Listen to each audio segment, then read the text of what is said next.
자, 이제 교회나 가정 가운데 나타나는 이 갈등의 문제가 있습니다. 자, 이 갈등의 문제를 어떻게 해결할 수 있느냐? 오늘 성경은 그 하나의 이유를 또 그 하나의 방법을 우리가 분명히 알려주고 있습니다. 자, 갈등이 없는 사람은 없거든요. 가정에서, 직장에서, 교회에서 갈등이 없는 경우를 보기는 참 어렵습니다. 자, 근데 이 갈등의 이유가 뭘까? 먼저 결론적으로 말씀드리면 그것은 하나님보다 내가 더 크기 때문입니다. 자, 교회에서 어떤 일을 행하려고 할 때 그 마음이 모아지지 않는 이유는 단 하나입니다. 그것은 뭐냐면 내 생각이 좀 크기 때문이다라는 거죠. 그럼 우리 가운데 만약 하나님의 말씀 앞에 우리를 내려놓을 수 있다면 그러면 그 갈등이 사라지지만 이 갈등의 문제가 사라지지 않는 이유는 바로 여기 있습니다. 바로 내가 더 크기 때문이다라는 것이죠. 자, 교회도 마찬가지입니다. 제가 목회를 하지만 그런 얘기 종종 듣습니다. 목사님이 그래도 우리 교회 하나님이 세우신 주의 종인데 목사님 말씀하셔야죠. 근데 제가 요거 하나만큼은 제 얘기를 들었어요. 이런 말씀을 종종 듣습니다. 자, 또 다른 분들은 또 와서 그러세요. 목사님이 하시는데 그런 이거 하나만큼은 이렇게 얘기를 하세요. 그럼 제가 대부분 다 듣는 편입니다. 그러시냐고 알겠다고 이렇게 갑니다. 자, 근데 그것도 교회의 어떻게 보면 문화 중에 하나입니다. 네, 이 말씀 앞에 순종하고 과연 우리가 어떻게 살아가는가를 고민하는 것도 문화라면 이 내 의견을 얘기하는 것도 이것도 하나의 문화거든요. 근데 중요한 것은 우리가 순종할 때 갈등이 해결되지 결코 내 의견을 이야기할 때 갈등이 해결되지 않는다는 사실을 주목하셔야 합니다. 여러분, 자녀들 양육할 때도 마찬가지입니다. 자녀들 양육할 때도 우리가 이 자녀들을 어떻게 양육할 수 있어야 되면 순종하는 방법을 알려주셔야 합니다. 자, 우리는 이 자녀들 키울 때 학교에서도 선생님들이 우리 아이들에게 혼내는 경우가 종종 있잖아요. 그러면 선생님이 잘못했지 이렇게 할 때가 있거든요. 그건 안 됩니다. 여러분, 성경에는 뭐라고 말씀하고 있냐면 너를 가르치는 자가 좋은 것을 함께하라 이렇게 말하고 있어요. 그렇기 때문에 교회 안에서 목회자에게 잘하는 것만을 가르치는 게 중요한 것이 아니라 학교에서도 예를 들면 감독님, 코치님 또는 선생님에게 순종하는 방법을 알려줄 수 있어야 한다라는 겁니다. 그리고 기도가 필요한 이유는 그 리더들이 바로 설 수 있도록 기도하는 게 필요하다는 거죠. 어저께 드디어 새로운 이 광역단체장을 비롯해서 이제 많은 새로운 일꾼들이 뽑혔습니다. 어떻게 마음에 드십니까? 네, 어떤 분들은 마음이 불편한 분도 있고 또 마음이 편한 분도 있을 거예요. 제가 지난주 9시 예배 때 얘기했지만 제 차에 안철수 씨의 그 브로셔가 있었어요. 어떤 분이 그렇게 얘기하시더라고요. 우리 목사님 3번이야 3번. 네, 그건 아니고 저는 이렇게 지나갈 때 얼마나 더우세요. 얼마나 더운데 그 주변 또 그냥 가는 사람도 있고 그래서 저는 다 봤습니다. 네, 그리고 길거리에 버릴 수 없으니까 이제 제 차에 이렇게 나는데 네, 지난번에는 우리 민주당에 그게 있어서 목사님 1번이야 1번 막 이런다고 하는데 이번에는 또 안철수 씨를 보고 3번이라고 말씀하셨는데 네, 제가 몇 번인지는 비밀입니다. 네, 저는 교회 내에서 이런 얘기하는 걸 별로 좋아하지 않습니다. 왜냐하면 정치에 우리 한 표를 행사해야 되는 것은 기독교의 의무입니다. 그러나 그것을 넘어서는 것을 원하지 않습니다. 그냥 제가 한 표를 했을 뿐이지 저를 통해서 다른 사람에게 영향을 주는 것을 별로 원하지 않아요. 좋은 공약에 따라 우리가 이제 투표를 하는 거죠. 자, 그러나 이제 결정이 됐습니다. 우리 마음에 안 들을 수 있어요. 그 사람이 됐어야 되는데. 여러분, 그러나 이제 우리 가운데 성숙한 민주주의 가운데 필요한 것은 뭐냐면 그 말씀에 또는 그 결과에 우리가 따르는 것도 필요하다라는 거죠. 여러분, 그렇기 때문에 한번 크게 아멘 해주십시오. 이제 여러분들이 해야 되는 일은 아쉬움을 갖는 것이 아니라 여전히 갈등의 문제를 가지고 이 정치에 우리가 매진하는 것이 아니라 저는 오늘 여러분의 마음 가운데 하나님이 우리 가운데 정지해 주신, 하나님이 우리 가운데 보내주신, 하나님이 우리 가운데 정해주신 그 리더들을 위해 기도하는 여러분과 제가 되기를 주의 이름으로 축원하겠습니다. 여러분, 기도할 때마다 정치 지도자들을 위해서 기도하셔야 합니다. 여러분, 그것이 우리 가운데 필요하다는 사실을 잊지 마셔야 돼요. 그리고 민주주의가 결정이 되면 이제 그것에 따라줘야 한다라는 거죠. 자, 오늘 본문의 말씀을 보면, 본문 말씀을 보면 이 아브라함과 사라의 생각이 나옵니다. 그것은 뭐냐면 이제 그들의 마음이 어땠는지 한번 같이 읽어보겠습니다. 8절 같이 한번 읽어볼까요? 함께 읽습니다. 시작. 아이와 사라의 젖을 빼고 자기 젖을 쓰는 너는 아브라함이 큰 잔치를 베풀었더라. 아멘. 아마 이 이삭이 난 지 한 1년 정도 좀 지나지 않았을까 생각할 수 있는 그런 때라는 거죠. 우리로 치자면. 자, 그때 어떤 일이 일어나면 큰 잔치가 일어났다는 겁니다. 자, 여러분 우리의 인생이 이와 같습니다. 어느 때 보면요 응답되지 않을 것 같아요. 근데 어느 때 보면 지나놓고 보면 그것이 응답되었다는 것을 우리가 보게 됩니다. 오늘 아브라함이 그런 거죠. 응답되지 않을 것 같았는데 25년이 지났는데 드디어 25년 만에 아이를 주셨고, 그리고 이제 그 아이가 젖을 떼고 잔치를 베풀었다는 겁니다. 여러분, 저는 오늘 여러분의 삶 가운데 비록 지금 응답되지 않는 삶을 살아가지만 또한 끝내는 그 삶 가운데 응답이 이루어짐을 믿으시기 바랍니다. 자, 근데 또 중요한 것이 있어요. 그것은 뭐냐면 문제가 또 생길 수 있다는 겁니다. 문제가 또 생길 수 있다. 25년 동안 기다려서 아이를 낳았거든요. 여러분 이제 아브라함이 거부거든요. 아브라함이 많은 것을 가졌거든요. 거기다 아이까지 있거든요. 이제 다 된 것 같아요. 이제 다 된 것 같아요. 자, 오늘 큐티책 27페이지에 보면 제목은 순종할 때 갈등이 해결된다 라고 나와 있지만 그 위에 하나님께 소망을 두면 문제는 극복된다 이렇게 나와 있어요. 자, 여러분 하나님께 소망을 둠으로 인해서 아이를 낳았거든요. 근데 또 다른 문제가 발생이 된 겁니다. 여러분 우리 인생이 이와 같다는 거죠. 이제 끝났다 라고 생각되는 그 순간 또 문제가 발생됩니다. 그래서 야곱이 뭐라고 말하냐면 내 인생이 험악한 인생을 살았다 이렇게 말하는 겁니다. 자, 오늘 여러분이 알고 여러분의 인생에 대처해야 되는 것은 뭐냐면 가도 가도 끝이 없는 것, 그것이 우리 인생길이라는 걸 알고 가셔야 되는 겁니다. 여러분 가도 가도 끝이 없다는 것을 알고 가면 그런 문제가 있을 때 그거에 대처할 수 있어요. 그러나 우리 마음 가운데 영원히 잔치가 이어질 것처럼 생각이 들면 그러면 그 갈등은 해결할 수 없다는 겁니다. 그럼 우리가 잊지 말아야 되는 것은 무엇일까? 여러분 세 단계를 함께 살펴보게 될 텐데요. 첫 번째는 믿음의 사람들에게도 갈등이 생긴다는 겁니다. 믿음의 사람들에게도 갈등이 생길 수 있다는 겁니다. 자, 여러분 9절의 말씀을 한번 보십시오. 사라가 본즉 아브라함의 아들 애굽 여인 하갈의 아들이 이삭을 놀리는지라 이렇게 나와 있어요. 여러분 아브라함이 100세고 사라가 90여 세가 되었을 때 이 아이가 얼마나 예뻤을까 한번 상상해 보십시오. 자, 근데 갈등은 여기서 시작이 되는 겁니다. 자, 믿음의 사람들에도 갈등이 생긴다는 것을 잊지 마셔야 돼요. 자, 사라가 딱 봤는데 자기 아들이 이제 어리잖아요. 근데 이 아들보다 이 사람이 훨씬 더 큰데 근데 이 큰 아들이 이 하갈의 여인 자기가 넣었던 그 종의 그 아들이 막 이 이삭을 괴롭히는 거예요. 여러분 여기서부터 갈등이 시작되었다는 겁니다. 자, 애들의 문제를 그냥 애들의 문제로 좀 이렇게 넘어서야 되는데 그게 잘 안 돼요. 그게 잘 안 됩니다. 여러분 교회에서도 제일 어려운 자리가 어디냐면 바로 유아실입니다. 네, 유아실은 늘 불꽃이 튈 수 있습니다. 왜냐면 내 아이에 대한 부분이 참 중요하거든요. 그렇기 때문에 누군가는 그 부분을 좀 성숙함으로 받아들일 수 있는 것이 필요하고 또 교회 내에 원칙이 좀 필요해요. 자, 오늘 보세요. 하갈의 아들이 이삭을 낳는 이 장면 가운데 이 사라의 마음 가운데 큰 마음의 부담감과 그리고 참을 수 없는 어떻게 보면 분노가 나타났다고 기록해요. 10절 같이 한번 읽어볼까요? 시작. 그가 아브라함에게 이르되 이 여종과 그 아들을 내주라. 이 중의 아들은 내 아들 이삭과 함께 기업을 얻지 못하리라 하므로. 아멘. 이 갈등의 문제는 어느 때 종종 일어나냐 하면 두 사람 사이에 있을 때 참 어렵습니다. 두 사람 사이에 있을 때 참 어려워요. 제가 목회를 하면서도 느끼는 건 그런 겁니다. A라는 의견이 있고 B라는 의견이 있을 때 이 두 사람의 의견이 절충되지 않으면 이게 참 어렵습니다. 그리고 가정도 그렇잖아요. 아이들이 싸우잖아요. 첫째와 둘째가 싸웁니다. 누구 편을 들어준대요? 알 수 없어요. 그죠? 알 수 없어요. 자, 참 어려운 겁니다. 자, 오늘 아브라함이 잔치 가운데 이제 내 인생은 잔치다. 파티다 이렇게 생각하는 바로 그 순간에 아주 큰 갈등의 문제가 해결돼요. 아예 시작되었어요. 그건 뭐냐면 이제 이 사라가 뭐라고 하냐면 하갈의 아들과 내 아들은 같이 기업을 얻지 못할 거다. 당신 선택하라는 거예요. 선택하라. 당신 선택. 여러분 이거만큼 어려운 게 없죠. 네, 이거만큼 어려운 게 없죠. 목회자들도 종종 그런 경우를 겪는다고 하시더라고요. 저분은 선택하는데 나를 선택하더니 목사님 선택하라고. 뭐 누구 선택하겠습니까? 여러분 근데 사실 그것이 우리 인생의 본성이잖아요.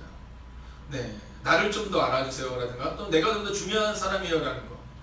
여러분 나를 선택하든지 저분을 선택하든지 목사님 선택하세요. 이건 뭐냐면 내가 그거 중요해요라는 것을 본인도 알고 있다는 겁니다. 자, 오늘 아브라함에게 얘기하는 거예요. 사라가 얘기하는 거예요. 나를 선택하든지 내 아들 이삭과 나를 선택하든지 아니면 하갈과 하갈의 아들 이스마엘 선택하든지 당신이 선택하라라는 겁니다. 자, 이때 어떻게 할 수 있느냐는 거죠. 참 어려운 얘기입니다. 자, 11절 아브라함의 근심을 한번 볼까요? 함께 있습니다. 아브라함이 그의 아들로 말미암아 그 일이 매우 근심이 되었더니. 아멘. 여러분, 근심이 되었다라고 들어갑니다. 근심이 되었다. 그 아들의 문제로 인하여 근심이 되었다. 자, 근데 이 본문에서 우리가 이 갈등의 문제가 해결되기 어려운 이유가 하나를 발견하게 돼요.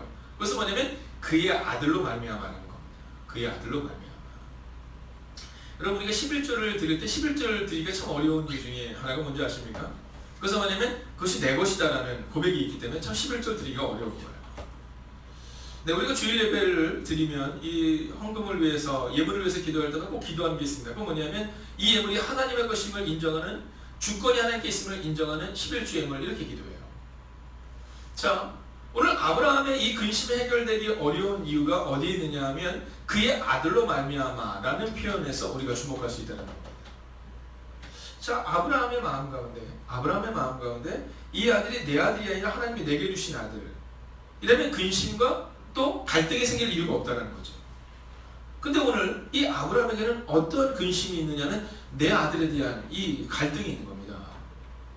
하갈의 아들 이스마엘도 내 아들이고 사라의 아들 이삭도 내 아들인데 라는 그 갈등이죠. 자, 여러분, 오늘 우리가 보지는 않았지만 이제 다음 주에 우리가 보게 되는 장면이 어떤 장면이냐면 이삭을 번제로 드리는 장면을 이제 곧 우리가 보게 됩니다. 이제 2주 후에 이삭을 드리는 그 장면 가운데 아브라함이 하나님의 음성을 듣고 하나님께 나아갈 때 아주 독특한 표현이 하나 나옵니다. 그 뭐냐면 그 말씀을 듣고 그대로 행하는 장면이죠. 자, 하나님께서 아브라함을 향해서 뭐라고 말씀하시냐면 아브라함아, 네 아들 이삭을, 네가 가장 사랑하는 네 아들 이삭을 바쳐라, 이렇게 나와요. 근데 그때 아브라함이 고민했어요? 고민하지 않았어요? 고민하지 않습니다. 근심하지 않아요. 본문에 보면 그 말씀을 듣고 이튿날 아침에 일찍이 일어나 떠났다라고 표현합니다. 자, 그때는 갈등하지 않았던 아브라함이 오늘은 왜 갈등하고 있느냐? 여러분, 아들 이삭을 바치라고 말씀하실 때 아브라함은 분명히 알고 있었어요. 그것은 뭐냐면 하나님이 다시 살리실 것을 믿는 믿음. 자, 하나님이 내게 주셨다는 것을 믿는 믿음이 있었죠. 근데 오늘은요, 그 믿음이 없는 거예요. 오늘은 이삭을 어떻게 해야 되고 이스마엘을 어떻게 해야 되나 라는 그 아들로 인한 그 근심이 이 마음 가운데 있었다라는 겁니다. 특별히 이스마엘을 내쫓게 되면 그럼 이 이스마엘을 어떻게 해야 되나 하는 마음이 있었다라는 거죠. 여러분, 여기서 알 수 있는 두 번째 스텝은 뭐냐면, 첫 번째 스텝이 믿음의 사람들에게도 갈등이 있을 수 있다는 것이라면, 두 번째는요, 문제를 하나님께 내려놓을 때 갈등이 사라진다는 겁니다. 내 아들이 아니라 누구의 아들? 하나님의 아들이라는 거죠. 내 책임이 아니라 누구의 책임? 하나님의 책임이라는 거죠. 목회를 하다 보면 많은 목회자들이 이렇게 중간에 이렇게 넘어지시는 경우가 있어요. 뭐 건강의 문제든 어려움을 겪죠. 자, 선배 목사님들께서 그런 일을 겪고 나서 저에게 해주시는 말씀들이 있어요. 그래서 뭐냐면 내 교회라고 생각할 때 힘들다는 거예요. 내 교회라고 생각할 때. 작년, 재작년에 우리가 저희 교회와 함께 사역했던 이 새로운 교회라는 교회가 있습니다. 한옥 목사님이라는 목사님이죠. 근데 그 목사님이 입이 돌아가셨어요. 입이. 지금도 보면 이렇게 앞에서 정확히 보면 이 입이 이렇게 휘어 있어요. 물론 저도 이 코가 약간 돌아가 있죠. 근데 이 코는 고민해서 그런 게 아니라 중학교 때 축구부 애들이랑 이렇게 다툼이 있어서 그때 맞아서 이렇게 코뼈가 이렇게 휜 거예요. 그래서 언젠가 한번 이걸 한번 하긴 해야 되는데. 근데 뭐 병원을 가보니까 휘기는 했는데 뭐 충농증이나 이런 거에 별로 문제가 없다 해서 그냥 휜 상태로 살아갑니다. 근데 이 목사님이 입이 이렇게 구안화사가 온 거죠. 구안화사. 목회자에게 구원하기가 참 어렵거든요. 왜냐면 목회는 말을 해야 되는 사람인데 지금도 말을 할 때 약간 불편하다는 얘기를 종종 하세요. 근데 이 목사님이 참 좋으신 분인 건 뭐냐면 본인에게 있는 문제를 그대로 다 내려놓으시는 분이세요. 이분이 뭐라고 말씀하시냐면 이게 돌아갔을 때가 언제냐면 목회를 이제 개척을 하고 이제 큰 그런 많은 사람들과 함께 좀 개척을 한 거죠. 근데 그 개척 멤버들과 함께 어떤 갈등의 문제가 갈등의 문제가 발생이 된 겁니다. 자, 갈등의 문제가 발생이 되는데 가장 믿음직한 사람들, 가장 믿었던 사람들이 이제 목사님에게 돌아선 거예요. 근데 그때 그분들을 막 찾아갔다는 겁니다. 그분들을 이해시키려고. 자, 근데 그게 이해가 잘 안 되더라는 거죠. 약 70명의 성도님들이 한 번에 나가게 됐다는 거예요. 유력한 장로님이나 우리 중 권사님 뭐 이런 분들이 나가게 된 겁니다. 근데 그때 바로 이 입이 이렇게 구원하사가 온 거예요. 자, 근데 이 목사님이 뭐라고 말씀하시냐면 그 갈등의 문제를 개인적으로 해결하려 했을 때 해결이 되지 않더라는 거예요. 그럼 언제 해결이 되느냐? 하나님께 내려놓을 때. 근데 그 70명의 사람들이 나가고 막 구원하자고 막 이런 상황이 발생이 되는데, 그로부터 몇 개월이 지나자마자 약 700명의 사람들이 교회로 등록을 하게 됐다. 그래서 뭐라고 말씀하시냐면, 사람이 떠나는 것을 두려워하지 말라는 거죠. 만약 이것이 하나님의 뜻 가운데 올바른 것이 아니라면 문제가 있지만, 이것이 만약 하나님의 뜻이라면 하나님께 맡겨야 된다. 그 이전까지는 내 교회였는데 그 순간을 경험하면서 내 교회가 아니라 주님의 교회를 경험하게 되었다는 거죠. 우리 전도사님이나 간사님들의 마음 가운데 꼭 기억해야 되는 것이 있어요. 그것은 뭐냐면 내 사역이 아니라 주님의 사역이라는 거죠. 여러분들이 여러분의 자녀들을 향해 가져야 되는 마음이 꼭 있어요. 그것은 내 자녀가 아니라 주님의 자녀라는 거죠. 여러분 12절을 함께 보시겠습니다. 함께 읽을까요? 시작. 하나님이 아브라함에게 이르시되 내 아들아 네 여종으로 말미암아 의심하지 말고 사라가 내게 이른 말을 다 들으라. 이삭에게서 나는 사라야 내 씨라 부를 것이니라. 아멘. 자, 보십시오. 자, 첫 번째 스텝이 뭐였습니까? 믿음의 사람들에게도 문제는 발생할 수 있다였어요. 두 번째는 그 문제의 갈등을 해결하기 위해서는 갈등의 문제를 하나님께 내려놓아야 된다라는 거죠. 자, 세 번째는 무엇일까요? 그것은 바로 하나님의 말씀에 순종해야 한다라는 거죠. 자, 이 갈등의 문제 앞에서 아브라함이 내려놓지 못했을 때, 하나님께 내려놓지 못했을 때는 밤새도록 고민했잖아요. 근심했잖아요. 그런데 오늘 12절 하나님의 말씀이 야야 걱정하지 마. 네 아들 이스마엘이든 또는 약속의 씨앗, 약속의 자녀 이삭이든 내가 잘 책임져. 여러분, 그리고 아브라함을 향해서 뭐라고 말씀하냐면 네 자녀 내가 책임질 테니 걱정하지 말고 사라의 말대로 이스마엘을 내보내라, 이렇게 말씀하세요. 여러분, 아브라함의 실수는 뭐냐면 내가 해결하라는 거죠. 내가 해결하라는 겁니다. 하라도 사라도 그리고 하갈도 그리고 이삭도 이스마엘도 내가 해결하라는 겁니다. 여러분 어떻습니까? 여러분과 저는 우리는 여전히 우리가 해결하야죠. 우리 생각이 중요해요. 내 생각이 참 중요합니다. 근데 오늘 하나님은 우리 가운데 뭐라고 말씀하시냐면 그게 중요한 것이 아니라 순종이 중요하다고 말해요. 나를 믿어라, 나를 신뢰하라, 이렇게 말씀하세요. 그때 아브라함의 한 행동이 무엇인지 아시죠? 네, 고민하지 않고 근심하지 않고 그냥 내보내요. 그리고 하나님이 이제 그 이스마엘을 어떻게 살린지 우리는 내일 다시 한번 살펴보게 될 것입니다. 여러분, 저는 오늘 여러분에게 오늘 하나님이 우리 가운데 부으시는 은혜를 경험하는 하나님의 사람들이 되기를 원해요. 한번 따라할까요? 순종할 때 갈등이 해결된다. 너무 잘 알고 있지만 순종이 어려운 거죠. 순종할 때 갈등이 해결되는 걸 모르기 때문이 아니라 순종이 어려운 겁니다. 그래서 오늘 만약에 한 가지를 붙잡고 넘어간다면 여러분의 마음 가운데 주님, 제가 말씀에 순종하겠습니다는 그 순종의 결단을 가지고 돌아가야 된다는 겁니다. 여러분, 10대 때 결심하고 20대 때 결심하고 30대 때 결심하는 겁니다. 여러분, 40대가 지나고 50대가 지나고 60대가 지나고 70대가 되면 결단하는 게 아니에요.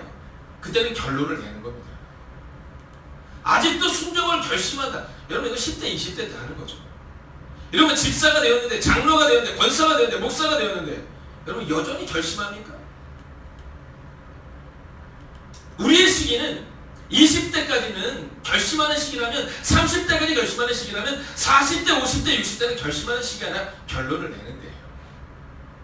그 사람이 순종을 통해 결론을 내느냐 아니냐, 이거를 결론 내는 겁니다. 아직도 여전히 집사가 되고 권사가 되는데도 불구하고 여전히 내가 순종해야 될까 말까를 고민하십니까? 오늘 성경은 우리 가운데 순종에 대한 결심이 아니라 순종에 대한 결론을 요구하고 있다는 거예요. 오늘 이 아브라함의 순종에 대한 결론, 그리고 나서 그는 그의 아들 이삭을 바치라고 말씀하는 그 장면에서도 아무런 근심 없이 그 아들 이삭을 바치는 순종의 결론을 내는 사람으로 기록됩니다. 여러분, 어떤 사람이 제일 불쌍한 사람인지 아십니까? 목사가 결론을 못 내는 사람이에요. 어떤 임원들이 제일 불쌍한 임원들이 아십니까? 장로가, 권사가, 집사가 결론을 못 내고 여전히 결심할까 말까를 고민하는 거예요. 내가 예배자를 가야 되나 말아야 되나, 내가 기도를 해야 되나 말아야 되나, 내가 11조를 해야 되나 말아야 되나, 내가 내 자녀를 주님께 맡겨야 되나 말아야 되나, 여전히 결심과 결론의 사이에서 아직도 헤매고 있는 모습이 우리의 모습이라는 거죠. 홍해 앞에서 모세와 이스라엘의 갈등이 일어납니다. 그때 그 홍해의 문제를 해결한 것은 누군지 아세요? 단순합니다. 모세가 말씀에 순종했기 때문이에요. 여러분, 요셉이 형제들과의 갈등을 어떻게 해결하는지 아십니까? 단순하고 명료해요. 하나님의 말씀대로 순종했기 때문입니다. 여러분, 다니엘이 사장으로 앞에서 갈등이 일어나요. 여러분, 다니엘 외에 3명의 총리 대신들이 이제 다니엘과의 갈등이 일어납니다. 그때 갈등이 어떻게 해결되는지 아십니까? 단순하고 명료합니다. 다니엘이 하나님을 향해 창문을 활짝 열고 옥상으로 올라가서 하늘을 향해 예루살렘을 향해 3번 기도했을 때 그때 갈등의 문제가 해결되죠. 즉 순종할 때 갈등이 해결된다는 겁니다. 여러분, 이제 여러분의 가정과 교회의 갈등의 해결은 여러분의 있음을 잊지 마셔야 합니다. 이제 여러분의 차례입니다. 순종할 것인가 아니면 여전히 방황할 것인가. 기도하겠습니다.